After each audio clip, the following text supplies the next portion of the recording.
আরজিকর কাণ্ডে কাদম্বিনীর নির্মম মৃত্যু থেকে কসবার আইন কলেজে তরুণীর গণধর্ষণ, রাজ্যের সর্বত্র নারী নিরাপত্তা বিঘ্নিত।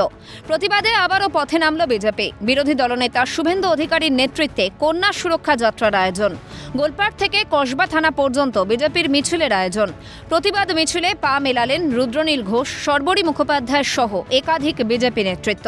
রাজ্য সরকারের গাফিলতির খেসারত দিচ্ছে বাংলার মা বোন, অভিযোগ বিজেপি নেতা রুদ্রনীল ঘোষের। একটা কলেজে দাদাগিরি সব কলেজেই চলছে। ছাত্র সংসদ নির্বাচন না হতে দিয়ে জোর করে জিততে এই সমস্ত কিছু ঘটছে। প্রশ্রয় ঘটনাগুলো ঘটে, রক্তাক্ত হচ্ছে পশ্চিমবঙ্গ। পুলিশ ক্রিমিনালদের নাম গোপন রাখতে চাইছে, জানাজানি হয়ে গেছে। আমাদের যে বোন এই প্রতিবাদটা করেছে, সাহস দেখিয়েছে, তাকে সম্মান জানাই। কলেজে ছাত্র সংসদ নির্বাচন হতে দিচ্ছে না তৃণমূল। প্রশাসনের ছত্রছায়ায় বাড়ছে কলেজের দাদাদের দৌরাত্ম্য। আর ক্ষমতা, টাকা, রক্ত যেখানে সেখানেই তৃণমূল কংগ্রেস, কটাক্ষ রুদ্রনীলের। সবাই জানে সে তৃণমূল ছাত্র পরিষদের দায়িত্ব সামলাতো, সে দাদাগিরি চালাতো।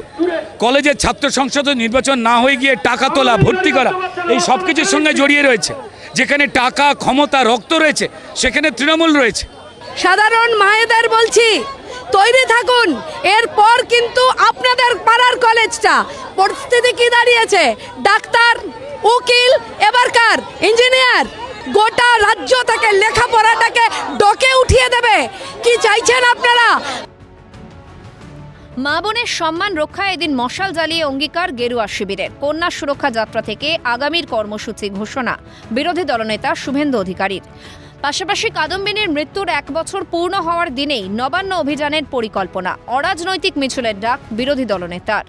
এবং আমার আগামী কয়েক সপ্তাহ সব কর্মসূচি থাকবে কন্যা সুরক্ষা যাত্রা, কন্যা লক্ষ্মী সুরক্ষা যাত্রা। নবান্ন যেতে হবে। সেই দিনটা হচ্ছে অভয়ার রেপ মার্ডারের 1 বছর পূর্তিতে। কলটা তার ভাবা দিক, অ্যাপলিটিক্যাল হবে, আমরা সবাই থাকবো, অর্গানাইজ করব। বিজেপির কন্যা সুরক্ষা যাত্রাকে কটাক্ষ তৃণমূল নেতা কুণাল ঘোষের। কার্তিক মহারাজের প্রসঙ্গ টেনে আক্রমণ কুণালের। কন্যা সুরক্ষা যাত্রা করবেন, আমার মনে হয় শুভেন্দু অধিকারী যখন এটা আনুষ্ঠানিকভাবে শুরু করবেন, তখন ওই কার্তিক মহারাজ আশ্রমের ঘরে কাকে কি করেছেন একদম তার পাশে দাঁড়িয়ে, তার পাশে থাকবো এই অঙ্গীকার দিয়ে শুভেন্দু অধিকারীর এই কন্যা সুরক্ষা যাত্রা শুরু করা উচিত। যদিও এদিন বিজেপির মিছিলে পুলিশের বাধা, বাধ্য হয়ে গড়িয়াহাট মোড়ে পুলিশি ব্যারিকেডের সামনেই থামল কন্যা সুরক্ষা যাত্রা।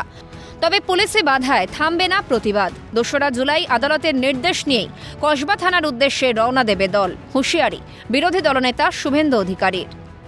যে আগামী 2 তারিখ একেবারে আদালতের নির্দেশ নিয়ে বড় মাত্রায় জমায়েত করে তারা কসবা থানার উদ্দেশ্যে যাবেন এবং লাগাতার এই কন্যা সুরক্ষা যাত্রা কিন্তু জারি রাখবে রাজ্য জুড়ে বিজেপি। এবং এদিনের কর্মসূচি গড়িয়াহাট মোড়ে আটকে দেয় পুলিশ, কিন্তু আগামী দিনে কসবা যাওয়ার হুঁশিয়ারি দিলেন রাজ্যের বিরোধী দলনেতা শুভেন্দু অধিকারী। ক্যামেরা জনি মণ্ডলের সঙ্গে সনাতন ভট্টাচার্য, ক্যালকাটা নিউজ, কলকাতা।